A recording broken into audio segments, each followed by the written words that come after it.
Greetings, you curiouser and curiouser Herle Burly-ites. I've been hunkering down in London, England for the last week, and that spurred me to want to dive a little deeper into the UK, its relationships with Canada and the US and trade, its own politics, how those relationships have changed in a Carney context and a Trump context, what dynamics are driving it. I've got just the chap to do that with. Now, four-time Herle Burly guest, Andrew MacDougall. Andrew is the former Director of Communications for Prime Minister Harper and now lives in London, where he's a partner at Trafalgar Strategy. He writes about politics and current affairs, appears frequently on TV and all the best journalistic places. That includes his most recent piece in the Ottawa Citizen, a poignant tribute to his late father, one-time Ottawa City councillor and dedicated family doctor Greg MacDougall, who passed just a couple of weeks ago on Easter Sunday. Give that lovely piece a read if you haven't yet. Time permitting here, after all the UK talk, I want to get Andrew's take on Carney and Poilievre and the performance of the Conservatives versus the Liberals in the Canadian election that just passed. So, Andrew, thanks a lot for taking the time to talk to our listeners today. It's great to see you again. Likewise, David. It's always a pleasure to be on with you. Yeah. So I'm sorry about your dad, man. Yeah, look, it's I think, I'll be 50 in a few weeks, and it's kind of at that age where these things become things that happen. And my dad, unfortunately, had been going through quite a tough time with dementia and Parkinson's. And, I find myself in this very awkward place of feeling a bit relieved that we didn't have to watch him retreat even further into a shell. And the great thing about the relationship I have with my dad is that we never left anything on the table. So there's no unfinished business. I wish he would be around for a bit longer, of course, for my girls to have their grandfather around.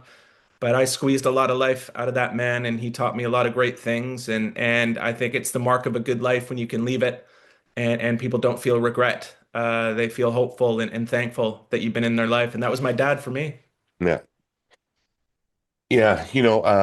I know from my mom's experience, it can be time to go, but it doesn't make it any easier.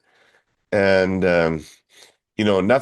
nothing sort of pissed me off more than when people said, well, she had a good long life, because it's never long enough, is it? Yeah, and that I think, for me, David, I follow a practice of stoicism, and it one of the key bits of that is really nothing is promised to you. There's nothing promised to you beyond the moment you're in today. And so if you live your life with that view of how can I be present today? How can I do the most I can do today? By the time your today's run out, you should have lived a good life. And I think it just teaches you gratitude for every moment you have, realizing that there might not be another one. And that certainly helped me. But yeah, obviously my dad was a good man. He helped a lot of people. He could have done a bit more good in the world, but that was being taken from him, and that's life, and you have to accept that. And I will cherish his memory. I know I've heard from literally hundreds of people off the back of that piece, old city councillors, his old patients in Ottawa, new patients in Victoria, and even a few from his time abroad. And again, that's a testament to the impact and touch and reach that he had. And it's been extremely helpful to have those messages back. And I'm grateful to everyone who did take the time to write to me and my mother and my sister. Yeah. Well, it was a lovely piece in the Citizen, and good on you for good on you for writing it. Thank you. Let's get crass and talk politics. So, um, uh, Keir Starmer, the Prime Minister. Can you tell us a little bit about this guy? Who is he, and more particularly, why did he become so unpopular almost immediately upon winning? Yeah, I mean, that is the question. Who is Keir Starmer? And the knock against Starmer, even while he was in opposition, was that there was no such thing, and he even said this, as Starmerism. He is not a man that comes to politics pre-programmed with a worldview, and he will often talk about his upbringing, working class. Father was a toolmaker, informing his worldview. But he is, I think, at his heart, a lawyer, and I think that explains a lot of him. And he has used the law to navigate disputes and difficulties, and I think he sees things quite rigidly through that prism. And that is necessarily, I think, also a pragmatic approach to things. Is you go into a case not having to work with the facts that you have, not the ones you might wish to have. And so I think that informs, and I think that's disappointing for people. I think people, if you look across whether it's the UK, Canada, any advanced Western democracy, is this lack of faith in institutions and belief that things can change and be better. And they want, a more Obama type figure ideally someone with an inspirational view, or barring that, somebody with a catastrophic worldview like Donald Trump that will just come in and promise to tear everything down. And so that man who kind of is of neither camp, but let's see what's possible here, was always going to disappoint. And then I think if you layer on top of that, David, the fact that he had a very horrible set of circumstances to walk into as prime minister. The finances of the country, while improving, were not great. The fact that Britain has taken itself out of the European Union, its largest trading partner, these things can't be made up for overnight. And so it was always going to be a long, tough slog. He took, as people do, some uncomfortable and unpopular decisions early on to cut benefits, etc. So that has disappointed his traditional constituency. So he's basically just pleased no one under Right. the guise of doing the hard things early. And he'll just have to hang on and see if those bets come good. I know today. I know today that he's in retreat on seniors benefits. Man, politics is the same everywhere, isn't it? Yeah, yeah, well, yeah, and what's different about this, obviously, is that it's traditionally conservative politicians that have a hammerlock on that vote, Right. and that's not the case here. And yet it is that constituency that is should be a conservative. And Starmer, if he's being ruthless about it, could look at, well, those are not my voters, so I'll do the thing. But I think, as you know, in politics, you hate to be the bad guy. You hate to be somebody who's snatching, like, Thatcher is still the milk snatcher for a generation of people because she took away school milk. And I think this is one of those things. And as ever, it's complicated, right? If you were to means test and had an ability to means test, there are many wealthy seniors who have done the boomers who are kind of getting into retirement age that have made out like bandits on house prices, asset inflation through the great financial crisis. They can and should pay a bit more, but there are an awful lot of seniors in the left behind areas of Britain that are struggling, that do live on their government pensions, which are meager. And so to do this to them is while perhaps necessary, is difficult to defend. And and then again, getting back to our point about pleasing no one in the end, if you make the decision, take the hit for it, and then reverse yourself, you've just kind of made everybody pissed off again, and No, nobody knows what you are and what you stand for, or can your team, who's gone out and defended this to the hilt, now has egg on their face and going, well, the next time he asked me to go to battle, will I do that? And would I be dumb to do that if I know the retreat is coming? And that's why these kind of U-turns are just so devastating, is that it ruins people's belief in your ability to make a decision and stick to it. so but what can we those of us that don't know much about UK politics, it seems so unstable now. Like, I mean, the UK has been through so many prime ministers in recent years. I can't keep track of them. Some of them I couldn't even tell you anything about them. They've passed through so quickly. And now I don't Starmer's been in a couple of years, and One year. there's 1 year, and there's a two-page spread in one of the newspapers this morning. By the way, Canadians, Britain still has newspapers and lots of them. There's a two-page spread in the newspaper about rivals, factions, and potential replacements for Starmer. Yeah. And I think for me, David, this is just part and parcel of how quickly everything moves now. And we now have an information environment, an information economy that has perpetual bloodlust. And the British press has always been quite rabid. That's not new. But there is now this tableau that everybody can paint on 24/7 and whip up all sorts of things. And I think this has bred a lot of tactics from governments and not a lot of strategy. And it's hard to keep people on the same page. And so I see, people panic when things go poorly. And where a Margaret Thatcher could stand down the wets, quote unquote, in her cabinet, or Stephen Harper could kind of bolt the social conservatives back in there and keep them quiet. That's harder to do now when they all have a canvas to kind of complain about.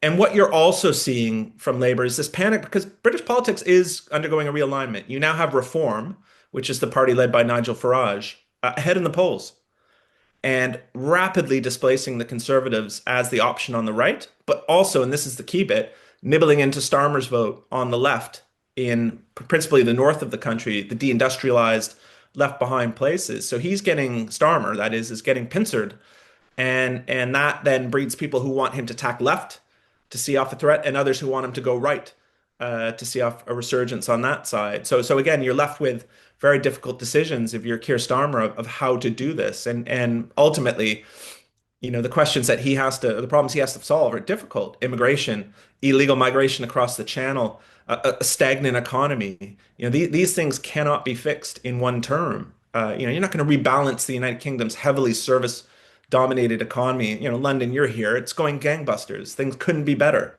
but it is the outlier in the country. And so you can't cripple the economic engine of the country in order to level up the regions, as Boris Johnson and some of the other prime ministers who were here and gone quickly, principally Liz Truss and Rishi Sunak, were trying to do. These are multi-mandate, if not generational shifts to achieve. And God, try to get that through Parliament or try to keep a coalition together in this rabid environment that we're in for that long to make painful decisions. Like think back to a Ralph Klein type situation or Chrétien and Martin in the 90s. They said, it's going to hurt. Here's how it's going to hurt. And we're going to hurt you. But here's where we get to at the end of this. And they had time to do that. Nobody has time anymore. Well, yeah, the implications of that are quite strong. Do a quick mental ranking of your precious metals for me. Did copper come in near the top? Well, friends, whether you knew it or not, we live in an era of the copper rush, not the gold rush. And I want to tell you how one company, forget the faux suspense, you already know, it's our presenting sponsor TELUS, is using their copper as a catalyst for social and environmental change. First, a little background. Prices for the metal are at record highs because the green energy and tech sectors desperately need it. Electric vehicles require 4 times more copper than conventional cars. Ever-expanding 5G technology ratchets up the need for the stuff, and renewable energy projects are heavily reliant on copper. Into that context, factor in that worldwide demand is expected to outstrip supply in the coming years. All of it are the ingredients of a copper boom. So, you know what TELUS has a hell of a lot of? Legacy copper telephone lines.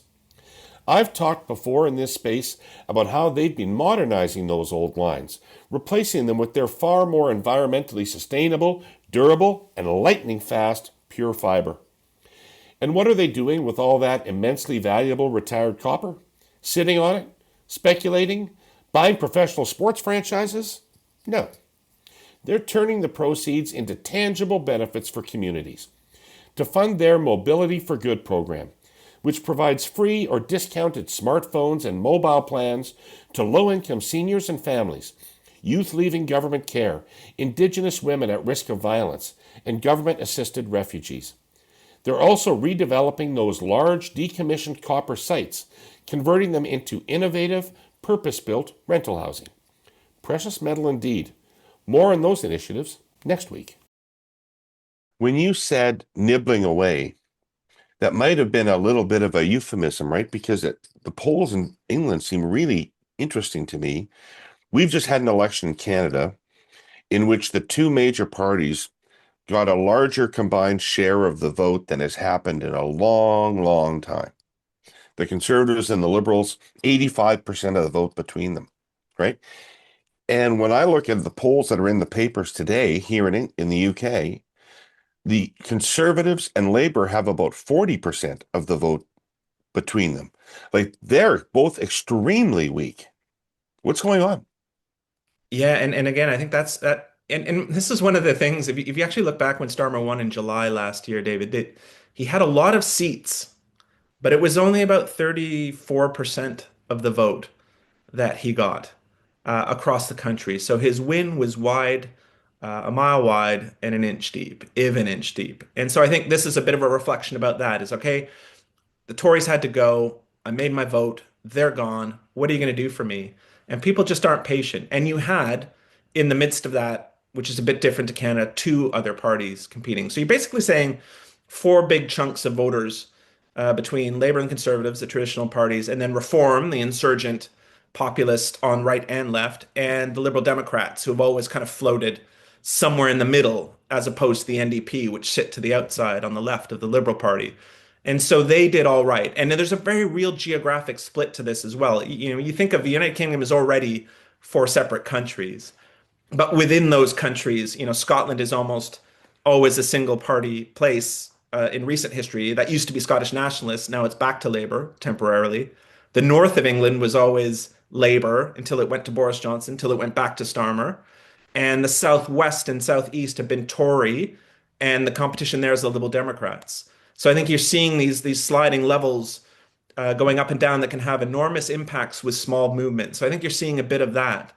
And then obviously the issue set, what concentrated the mind in Canada was very much the prospect of a hanging. And you had Donald Trump coming up, and what that produced to me, at least looking from here, is a flight to safety in Mark Carney from both Bloc Québécois voters in Quebec who wanted nothing to do with Trump and his imperialism and might not love Canada, but they love being not Canadian more than they like being not American. And so they kind of jumped in that. And then Jagmeet Singh just blew apart because what's the point of him? And he couldn't articulate what should have been a very easy traditional left-wing NDP working class message in places like southwestern Ontario or Oshawa, and Pierre Poilievre had ate his lunch there. So every country is different, but I think here you have more competition, starker geographic issue splits. The country is a ribbon with different issue sets, with Europe and migration hanging over all of it, which is fueling the insurgents right now. I don't know if I've answered your question, but like as ever, right? We live in this world where we want things to be binary, but they're not. They're just horribly complex, and it takes a real courage from a leader to be able to say, "Look, immigration, migration, we're not going to stop it." I can sit here and say, "Stop the boats," all I want, but taking us out of Europe made that harder. And you have to reduce the demand for that, and that's a multi-generational thing as well, and you'll have to be patient with me. Right. And David Cameron found out that you can't just put numbers in the window and say we're going to stop it. And irony of all ironies, and this is where Labour ought to focus for me, is it was Brexit that produced the tremendous surge in migration, of legal migration to the country.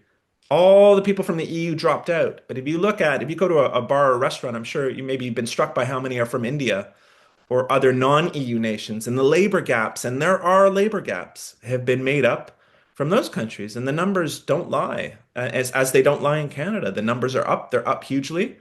And those are structural issues. Why aren't older people here working, long-term sick, disability? How can we get them back into the workforce? Again, not a flick of a switch type of answer. Right.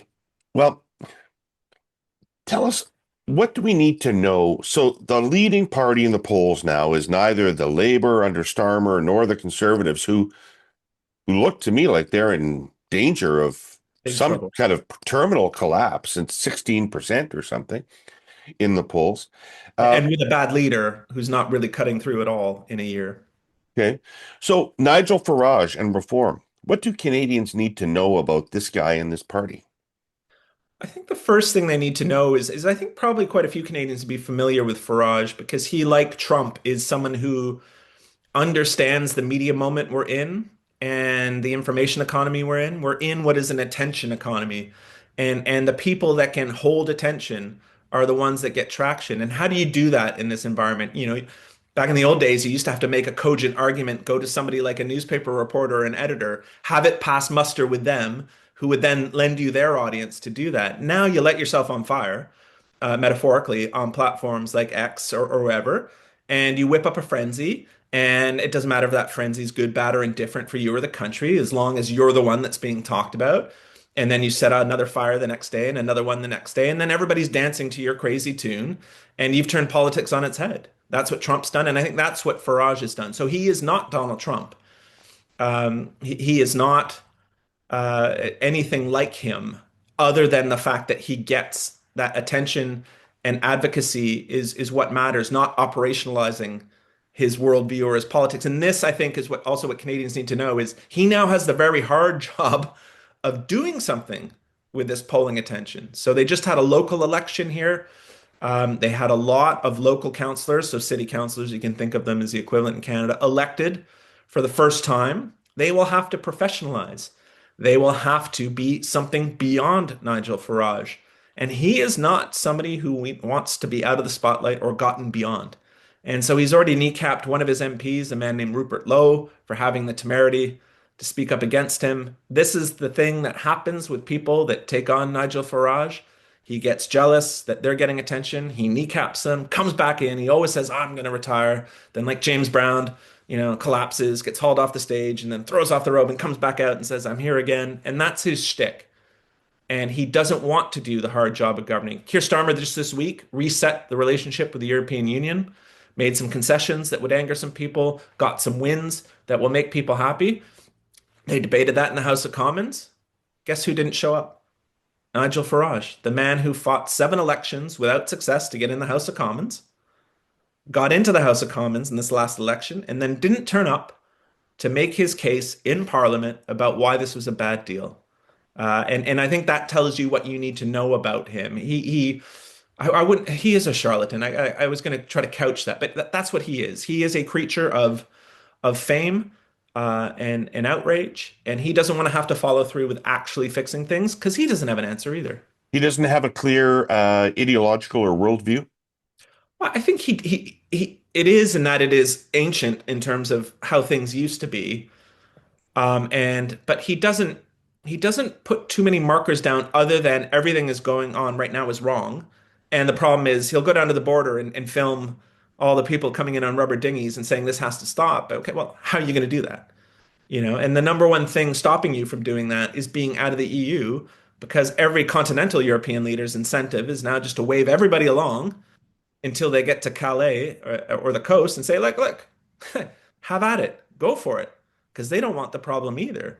Mm. And so he's downloaded the problem on Britain, and Britain just does not have the wherewithal to respond. So yes, he is, kind of Britain first, and he will fan the flames of kind of cultural loss. And immigration has always been his button that he likes to push. But can he actually do something about it? Does he actually have a plan for how the economy will cope with these changes? No, he doesn't. He's never had it. And they tried to put something in the shop window last week, and it would have been, economists, as they do, cost these things. And it would have been kind of double the pain of Liz Truss, who very famously was drummed out after 41 days because the market looked at her plan and said, yeah, not happening.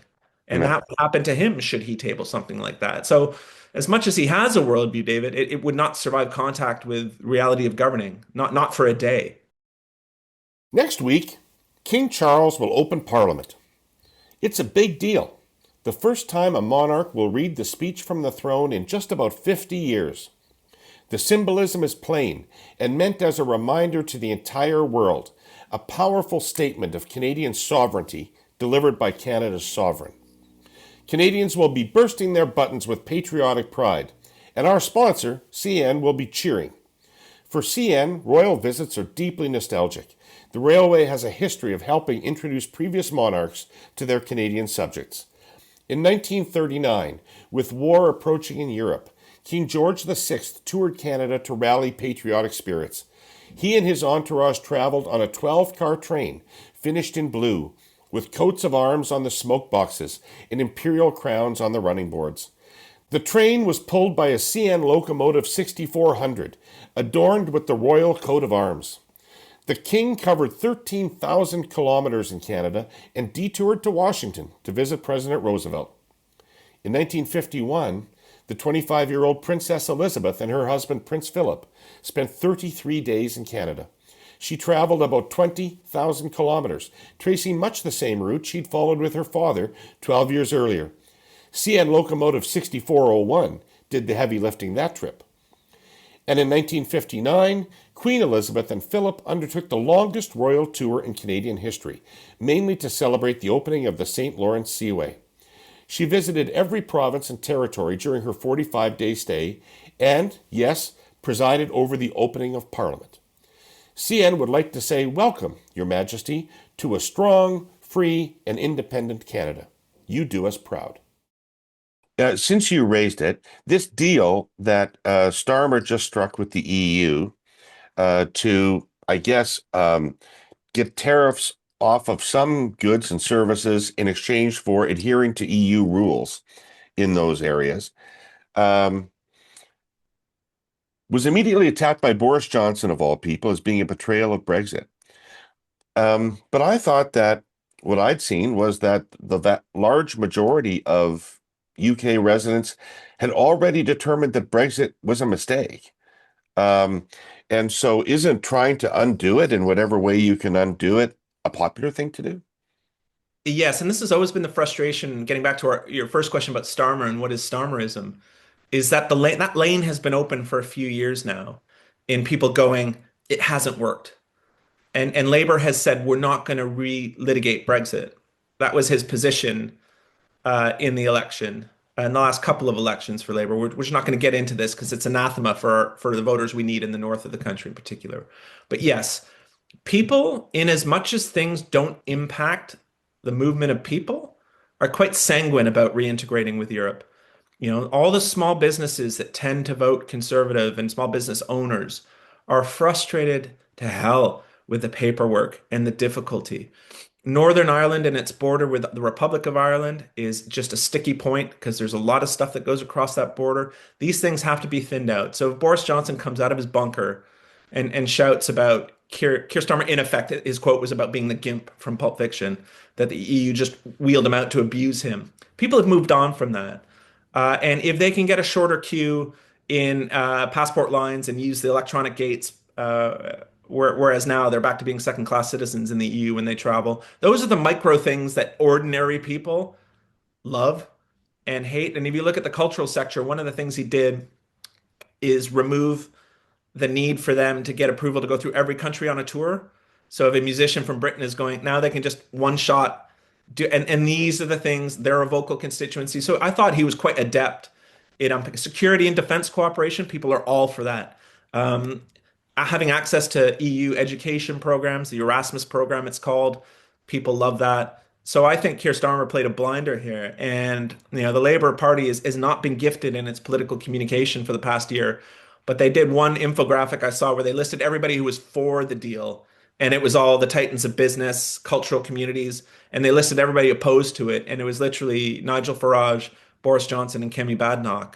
And that just tells the story. And people get that. So I think that will pay benefits, especially people's daily lives get Right. easier. So well done to him for it was a bit late, but he finally kind of has cut through that knot and said, here's where I'm going to go on this. And people are backing him so far. And implicit in that is that Boris Johnson's kind of a marginal figure now. Is that right? Well, the scuttlebutt around Westminster, Dave, is very much that he is on maneuvers, as they say here, and plotting a comeback because Kemi Badenoch, the new Conservative leader, has not in any appreciable way moved the dial. The donors I know do not want to donate to the party. The momentum and the urgency is with reform. It will take some sort of shakeup on the right to avoid, as you say, that kind of existential moment for them. People still see Boris as this tonic or something that can combat, if not the issue set the country is facing, the demagoguery and of Farage and a way of neutering that and putting the conservatives back in frame. So maybe, maybe, but if you believe that he does want to come back and he sees his ability to stop Farage as being his thing, and if that means coming out and saying Brexit was a great thing, then he'll say that. Right. Can you tell us a little bit about the immigration issue here? Because it's well, they call it small boat immigration. It's kind of like a mini Dunkirk, isn't Well, yeah, Dunkirk. it? Yeah, yeah, and I think so. Getting back to the long-term trend question. So if you look at Britain's economy, it is heavily dominated by services. So banking, lawyer, like professional services, insurance, London, the hub for all of that. It was formerly a manufacturing country, places like the Northeast, Northwest. And it's lost a lot of that over the past few generations. And so I think that's the context you need to understand in that you have a lot of low-level service jobs in hospitality, the pubs, restaurants, hotels. But stuff like if you go get a sandwich at Pret a Manger here, that's all made in a factory in Peterborough, England, by mostly Romanian migrant workers who will sit in an assembly line and slap together sandwiches for 8 to 10 hours a day. You know, the classic jobs that natives, quote unquote, don't want to do. So there's a bit of that.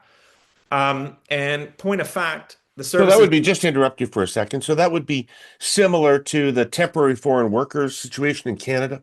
Yeah, that's the right parallel to draw there. So you've had businesses that are trying to meet margins and profit levels, and they're doing that with labor.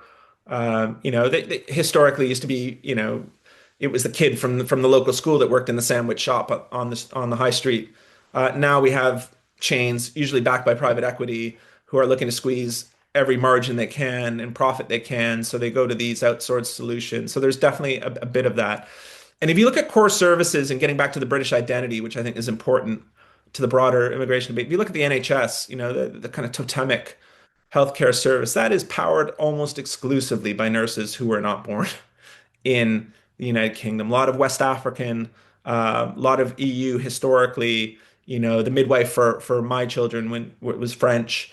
So there's been a huge removal of that pool, and the government having then to put quotas in to keep those workers coming. So making exceptions under a point system, if you will, kind of parallel. We need these kind of workers. If they are paid X amount, they can come in. So there's been massive increases in those figures. So what the government and the Conservatives tried to do is say, look at the bad people coming across in irregular and illegal migration across the channel, whilst they inflated the numbers that were coming through legally. Right. So that's a similar dynamic to Canada. So that when you're a Brit who is opposed to these things, you have the visual, highly emotive visual of people coming on boats who aren't supposed to be here, and have no right or have no kind of didn't go through the proper channels to get here.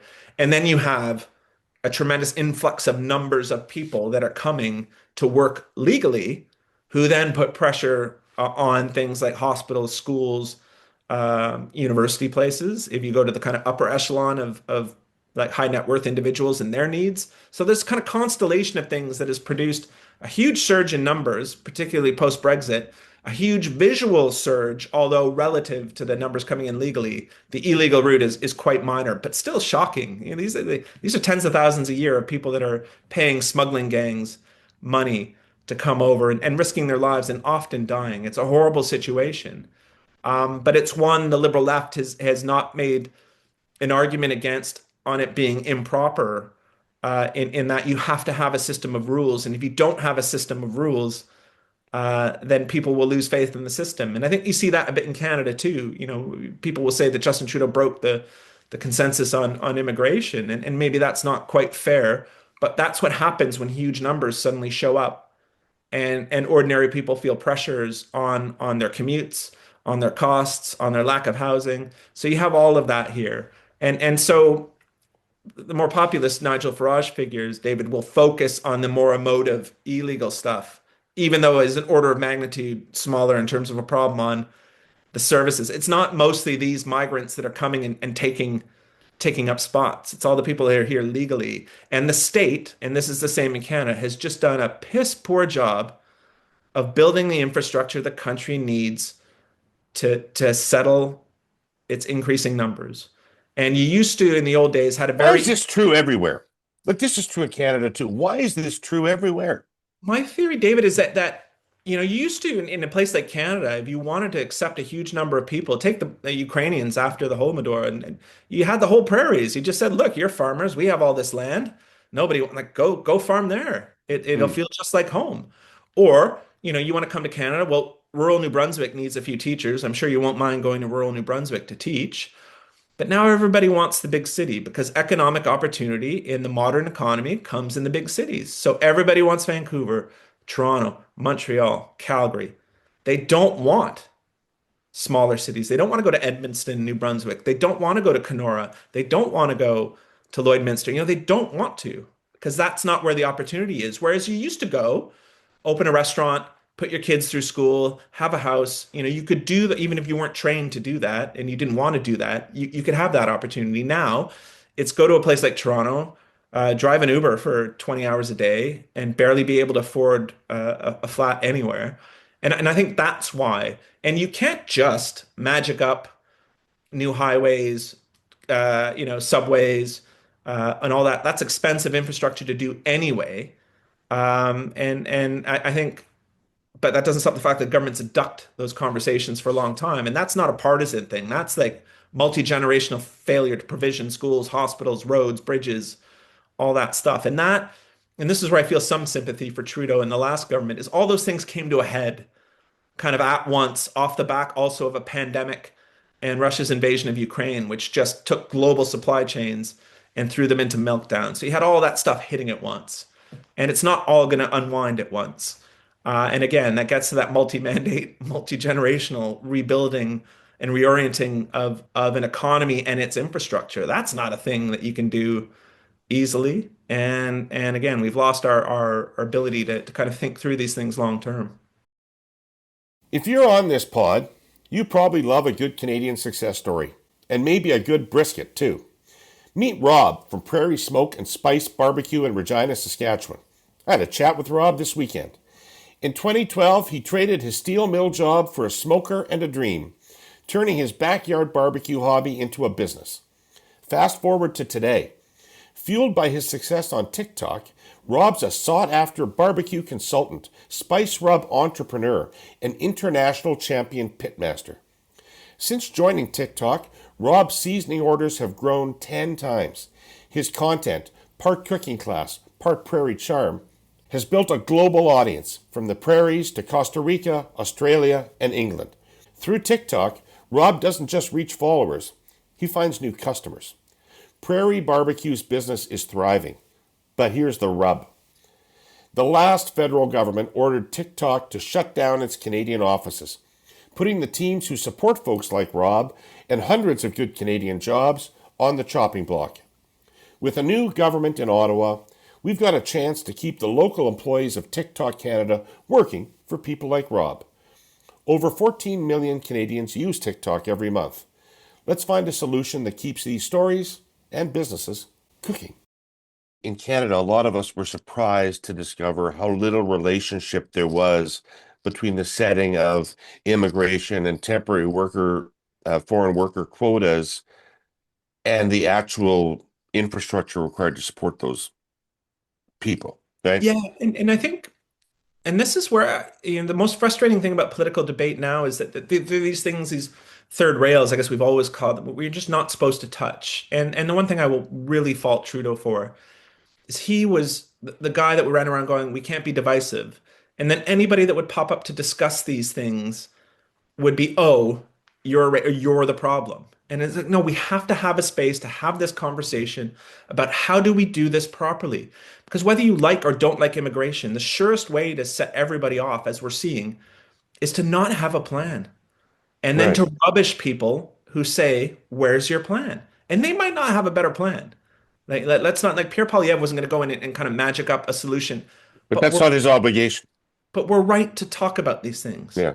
Yeah. Yeah, and more to your point, the job of Her Majesty, His Majesty's opposition is to raise these issues and go. You say Yeah. this, you're doing this. What's the plan for that?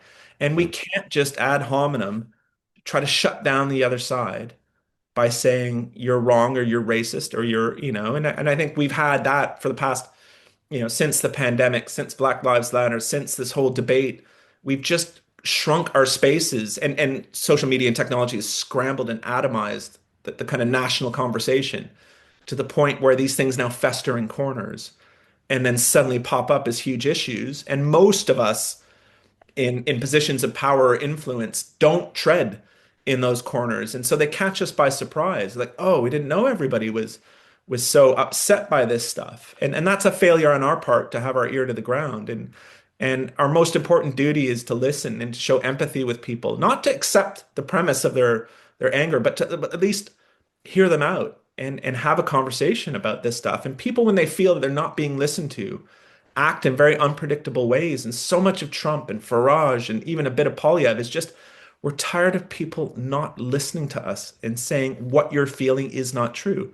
Joe Biden running around going, Bidenomics is great when inflation is through the roof and people going, well, I can't buy eggs, dude. Right.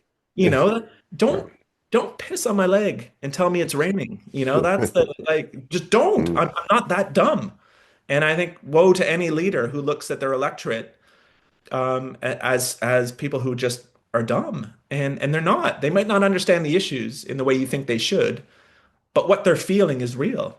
And there's a reason they're feeling that thing. And if you can't figure that out, you're gonna get it. And Mark Carney was so lucky to have the act of God that was Donald Trump and his psychosis to just completely flip the table from what was going to be a massive win, and change the exam question and catch the Conservatives on the back foot. But now he's got to deliver. There's no way around that. Being smart, sane, stable Mark Carney, great. That's good. What are you going to do about the problems facing Canada? That's how he'll be judged. Yeah. Well, let's get to that in 1 minute. But you've raised Trump. And I'm interested, we all in Canada know how Trump has impacted Canadian politics, as you said, and our own thinking and our obsessions and etc. How does Trump hit in the UK?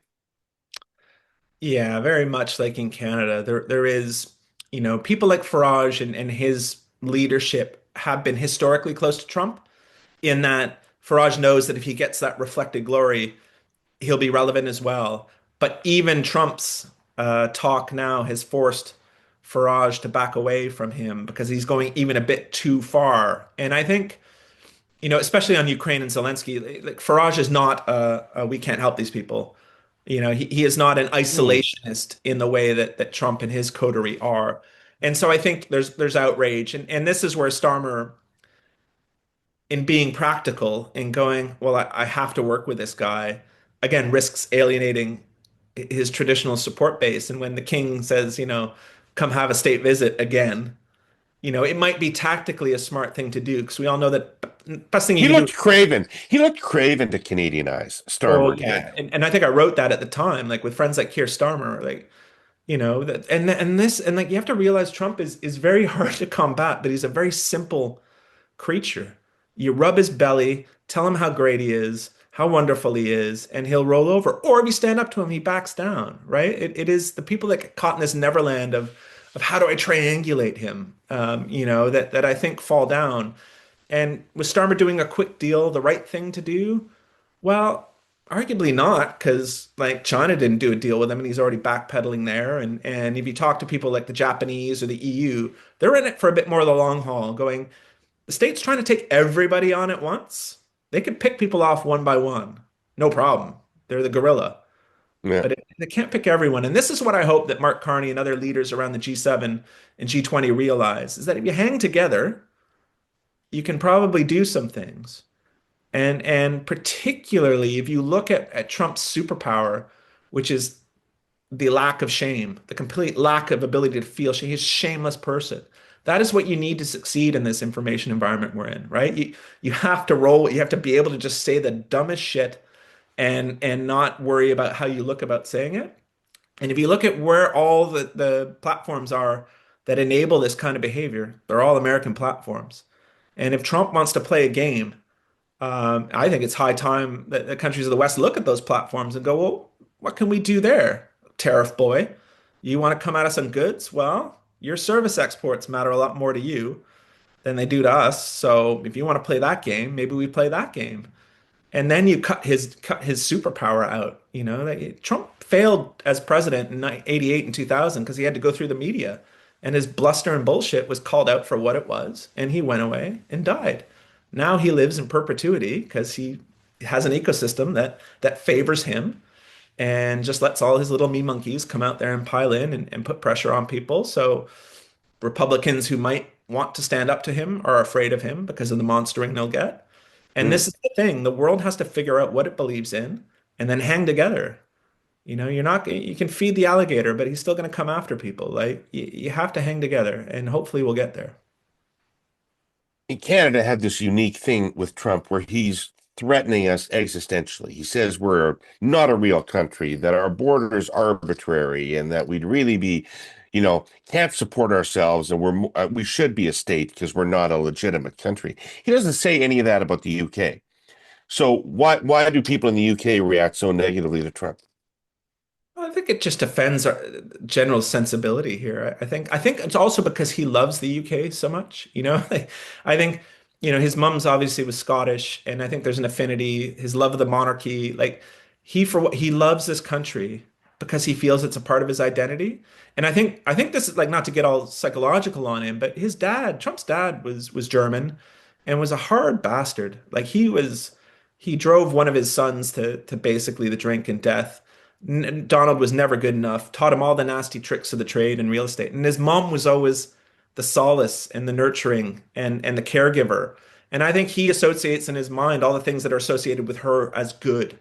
And this is where I wish Keir Starmer and the King has done this a bit, would put their arms around Canada and going, you know who loved Canada? Her Majesty Queen Elizabeth. It was the most visited country that she did. And the King Mm, loves Canada. You know, he has been many times and he is the King of Canada. And Canada has been a great friend to the United Kingdom. Canada's been a mm. great friend to the United States. And you know, try to disarm him that way. And you know, because if you go to him and go, look, you just don't get math, dummy. This 200 billion that we're stealing from you, it's because you get all our oil because we have nowhere else to go. And you Yeah, make that lets your people have very cheap oil and gas. Like that's a good thing for you.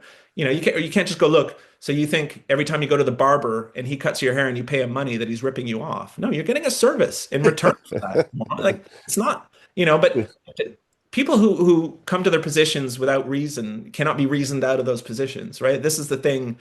Trump is not, oh, if you just show me the right argument.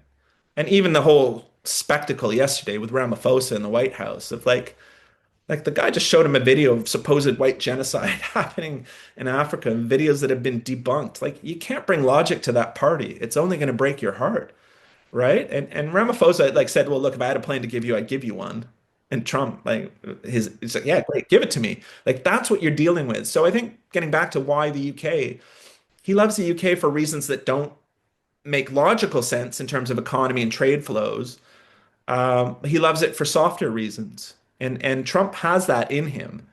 And if you can show him the iron fist on things that really matter and rub his belly a bit on stuff that doesn't matter, maybe that's how we get to some sort of, you know, maybe. equilibrium at least until the midterms, and hopefully they lose much of their chaos making ability, and because nobody's loving it, you know, and once you know, the store shelves get a bit bare, and once the Republicans have to defend Medicaid cuts while the rich get more in tax breaks, that'll be a tough midterm, I think. Hopefully, with any luck. All right, let's veer sharply to Canada for a few minutes before we wrap up. You have had an opportunity from your perch in the UK to watch Carney in his capacity as governor of the Bank of England. And then you watched, I know closely, the Canadian election campaign. You wrote informatively about it in the Ottawa Citizen.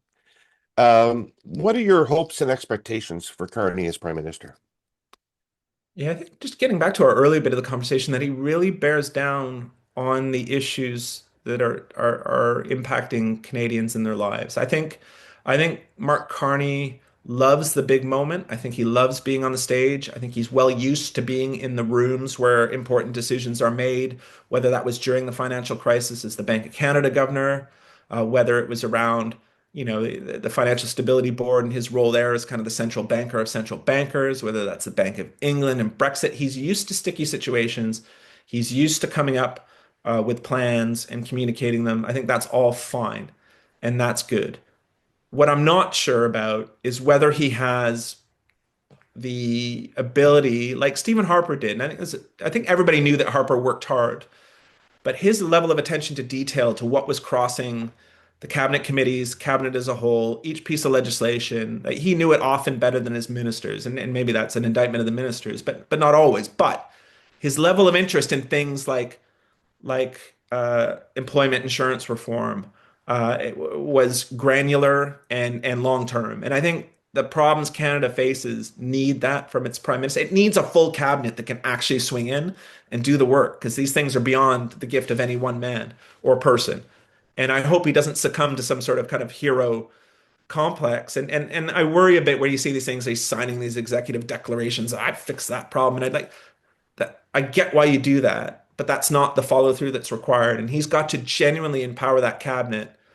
Who do have, there are some bright people around that cabinet table. You got to let them get on with things, and then you have to decide. The job is to decide. The job's not to do all the work and then decide. It is to have a team that you can trust to surface good work for you to then decide on. And I hope he has that commitment, and realizing that it is the Tuesday night operations cabinet committee meetings that matter, not just going to Rome and meeting with the Pope and saying all the right things. He's got to follow through domestically.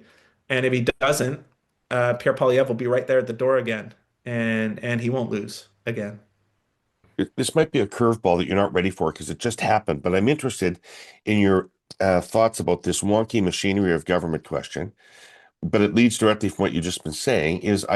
When I woke up this morning here in the UK, I read that Carney had issued one mandate letter to his entire cabinet with 7 points on it. Here are the 7 things we're going to do as a government. It's your job to find your place in there to do it.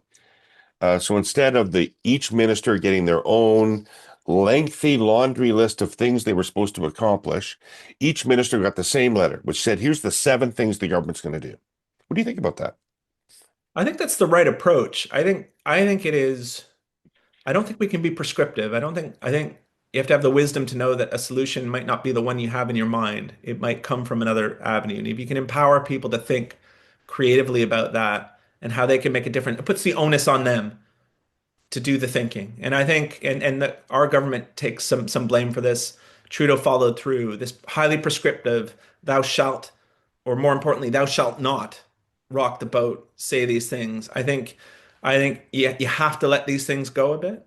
And I always tell my staff even, don't come to me looking for every signpost along the way. You do the thinking, make a recommendation, and tell me why you reasoned your way into this, and I will gladly feed back to you on how I thought you did there. Don't ask me what you should do and then go away and do it, because then you're Yeah. not learning and I'm not lightening my load. And so I think in as much as Carney can get that out of a cabinet, great.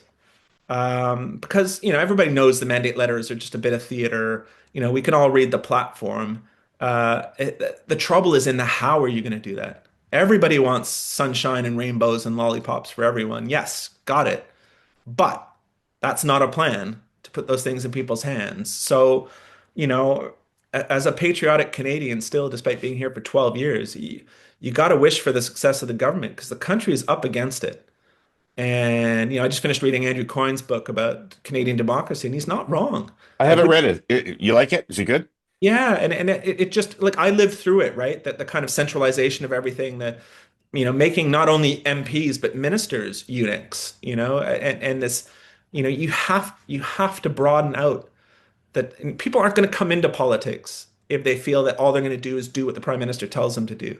Great. Like you wouldn't go to that job. I wouldn't go to that job. That sucks. I don't want to be told. Like I want to be able to bring my experience, intelligence to bear on that. So if Carney can do that, that would be great. That would be a real achievement to reverse that trend. Will that commitment survive contact with his first SNC Lavalin, his first, there will be, as you know, there's always something. Yeah. And will it survive the next thing Vladimir Putin does or Trump going half cocked? You have to, and this is where I think Pierre in the election was right, is that Trump is Trump and Trump's going to Trump. Canada's Canada and Canada still needs a lot of plumbing and fixing. And there's stuff that we can do regardless of what's going on in the world. So Carney, empower your team to think about those things and then deliver on those things. And when you go back to the voters, whenever that might be, you'll be in a much better position that if you said all the right things in all the big meetings and made everybody feel good in the moment, but didn't change the long-term structure or path of the country. That's what he's got to do. And if that's why he got into public service, then bless him and wish him luck. And let's see. And then the job of the opposition, and Pierre has said some made some good noises on this, is saying my job is here to ride you and just make sure that you are doing your job. And my job is to criticize you, and I will do that in good faith. And I'd like to see a little bit less of the clever clips and ad hominem and more substantive stuff. And Pierre can do that. If you think back to when Bill Morneau was the finance minister, Pierre used to give him a torrid time about numbers not adding up and and that's the job now. You didn't win, but your job in a democracy in a parliamentary system is as important, if not more important, than the government's job. And especially if the media is going to fall down and be weak and not be able to scrutinize everything. And that's why I don't knock Pierre for having such a big critic team. I want everybody looking at what the government's doing and calling this stuff out because you don't have newsrooms that are 20 people deep that can climb through all this stuff. That it just doesn't exist anymore. Somebody's got to do that. And the Yeah. opposition parties better do it. But at least part of the reason why he's got a big critics team is because he's also trying to manage internal politics. And because the Conservative Party is going to be considering over the next number of years how it approaches the next election. And he is part of that question. Because what we saw in an election campaign, in my view, was a leader that was highly motivational to some Canadians in a positive way and highly motivational to more Canadians in a negative way. And, I think in its broadest terms, the Conservatives can look at the situation and say, you know what, we got more votes than any Conservative since Brian Mulroney. And we've built a robust coalition of working class people in places that didn't exist before. And we're just going to run this thing back and dare the Liberals to get 45% of the vote again. And I bet they can't. Um, or they're going to look at it and say, well, we got to figure out a way to get 45, 46% of the vote. And does that involve Pierre Poilievre or not? What do you think? I think it does, and I think Pierre is willing to work hard and willing to learn. And I think it was easy when you were up 20 points to lose a bit of that humility. I think having been punched in the face and particularly having lost his seat, there will be a moment of reflection. And I think, it's frustrating to watch somebody like Mark Surely Carney. that was the convoy. Don't they have to acknowledge that was the Well, convoy? yeah, I mean, like, look, yeah, all these things. And I think where Carney can come in and change his issue orientation overnight, carbon tax, blah, gone, even though he's talked about it for eons. What you can't bin off overnight is your attitude and your history and your tone. And I think that's where the conservative struck. Pierre Poilievre was locked into that persona that turns off women, to your point, a lot of them. And you got to find a way to be right on the issues and right on the tone and the motive for why you want to do that. And I think that's where he has to work harder on that. And I think he will do that. And I think he would be a very formidable adversary if he can be right, quote unquote, on the issues and also right on the tone. And it doesn't mean sneering at the media for doing their job. It doesn't mean insulting people. It doesn't mean, you have to think about all people who listen to this message, just not the ones that love to talk back to you on social media and tell you you're the best thing. Like that's the other thing about this information economy. It beams back all your biggest super fans in your face and it mutes your critics. And the hardest lessons I've ever learned in life are when I had to listen to people I didn't want to listen to and didn't agree with. And getting back to wisdom, you have to open your ears and accept that you've erred in some ways, and nothing is a loss, whether that's an election or a life event, if you learn from it. And if you genuinely believe that, you do the things you need to do to improve. And I put my money on Pierre Poilievre to do that. What's interesting, just let's go with this one more time for a little bit, because, I think that you've alluded to this earlier. This just actually wasn't that much difference substantively between what the Liberals ran on under Carney and what the Conservatives ran on under Poilievre in policy terms. The differences were in how people perceived two people, right? Yeah. And and so I mean, you've known Poilievre for a long time. He himself says he hasn't changed since he's 14. So are people going to come to get more comfortable with that, or is he going to have to become a slightly different person? And does he have that capacity?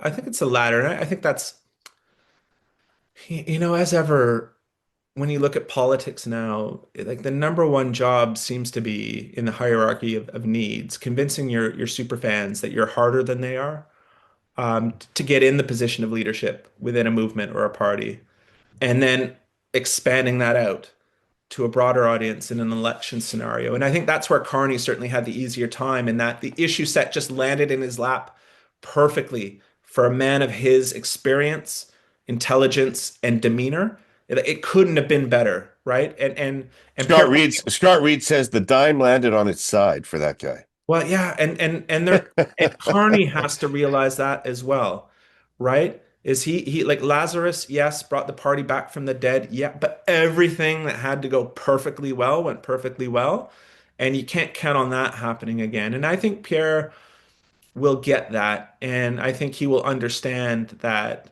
I never trust anybody that just like this is the way I am, and I'm all like the world moves. Like monetarism and Thatcherism and Reagan might have been right for the sclerotic 70s and opening up in the 80s, but it left a lot of people on the wrong side. Globalization writ large and the kind of freeing up of the economic order made a lot of people a lot of wealth, but it also gutted industries and left a lot of people behind. And Pierre's got to realize he's got more of those people with him now.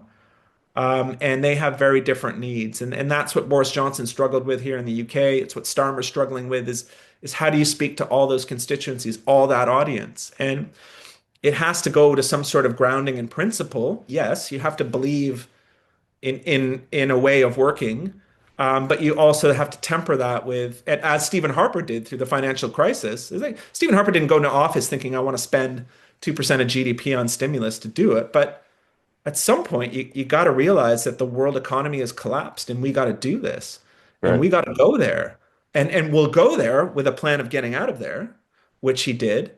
And but you have to realize that water goes into wine, and that the purists will shout their support for you on places like social media, but a lot of ordinary people just go like, come on, the game's changed, man. Can you not see that? And again, that's humility. And we're in a world now that doesn't indulge that characteristic. We're in, again, the social media world in particular, or technology mediated media is not a place of confronting your own side or speaking home truths. It's telling people what they want to hear. And that's not leadership. Leadership has to be a clear-eyed assessment of what the problem is and how best to get out of there and have debates about that. That's leadership. Anybody can follow. Anyone can optimize to their audience. That's not bravery.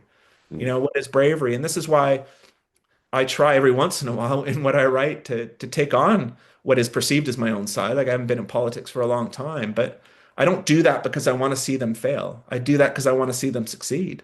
And we can have debates about what you need to do on that. And you don't have to spike the football every time. You don't have to take somebody out in the corner with a body check all the time. You can win sometimes with candor and humor and humility and magnanimity, if Aaron O'Toole says a nice thing about someone, you don't have to jump down his fucking throat for being a human being. Right. People look at that and go, God, that's weird. Like, how are you living that you want to, where's that anger coming from? And most people aren't, they might be angry about what's going on in life, but they're fundamentally decent people, Canadians, we are. And I think if you treat them as adults and tell them what's going to happen, as Ralph Klein and Chrétien and Martin has showed, they'll stick with you. They'll stick with you through some tough stuff. I'm gonna have to let you go, but I do have one more question that builds off of this, which is, as a liberal who likes all my life to caricature conservatives as people who favor the affluent and the rich and are disinterested in social progress and the milk of human kindness. It has been disturbing to see the conservatives' success at attracting working class men into their cause, because those are not the people that the conservatives are supposed to represent. We're supposed to represent those people. Mm. And so uh, a lot of that was seemingly modeled off of Conservative Party success here in the UK in doing the same thing with under Boris Johnson and others. They don't appear to have held that vote here in the UK. So my question to you is, what attracts the working class to conservatism, and what are the things that ultimately may drive it away again? Yeah, What I are the think dynamics in that relationship between conservatism and the working class? yeah, I think it is similar to our last conversation. It is about tone. And I think that the one strategic error and that the left repeats ad hominem is they've taken politics off its class base and put it on an identity base. And I think when you do that, you bucket people into lists based on characteristics that are not in their control. Whereas who wins and loses in an economy matters regardless. Of course, there's always racial and group identity elements in that.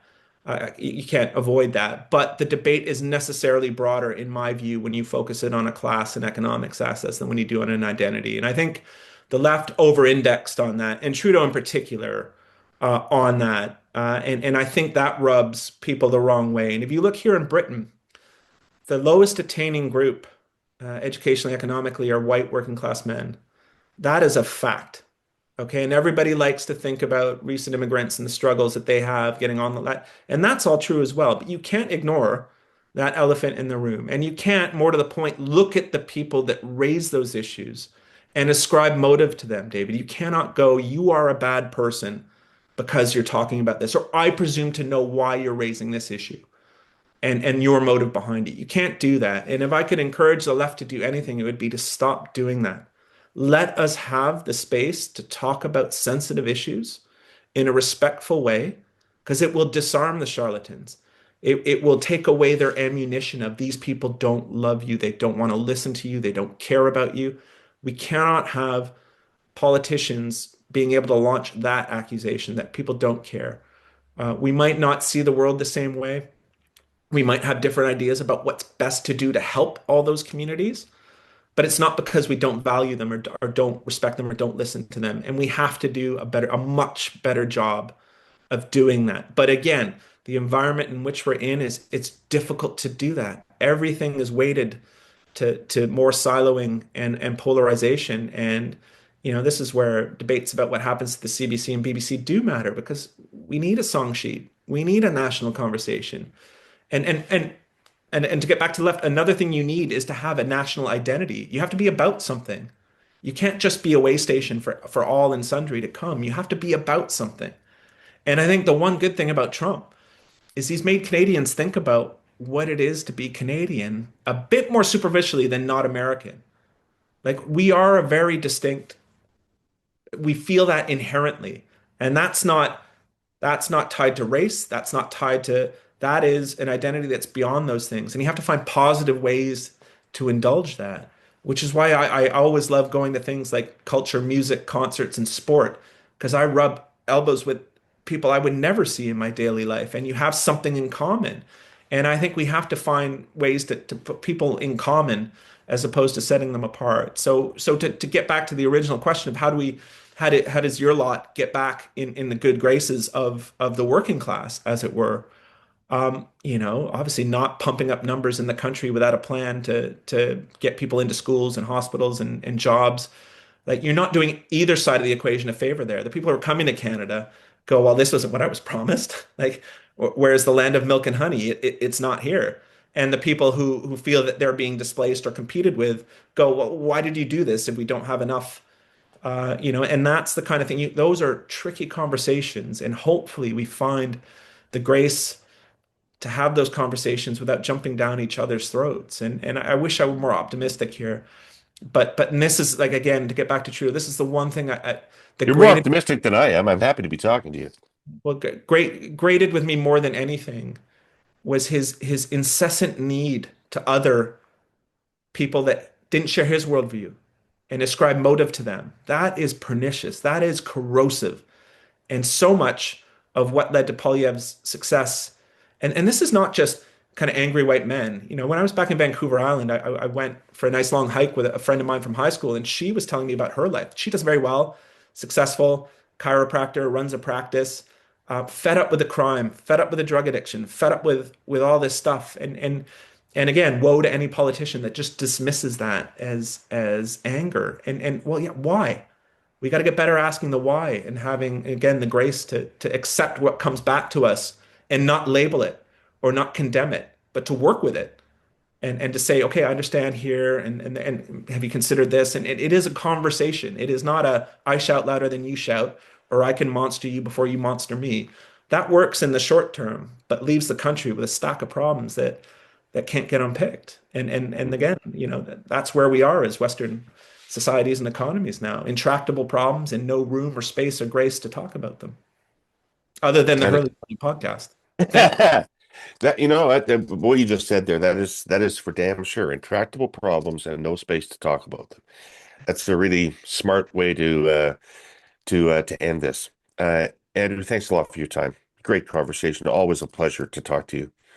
Likewise, David. Thank you for having me on. And thanks to the team behind the scenes that nobody sees, getting up so damn early to record this. You guys are the unsung heroes of the show. And thank you for that. They sure are. Andrew, I'm going to give you a piece of gratuitous advice, which is when you think about your dad, as you will every day, smile. I do. Yeah. It's a source of joy. Thank you. Yeah. All right. Thanks to our presenting sponsor, TELUS, and to CN Rail and TikTok Canada, and all of you Herle Burly-ites who watched or listened to this. Thank you for giving us your time this week, and we'll be back next week and hope to see you then too. In the meantime, take care.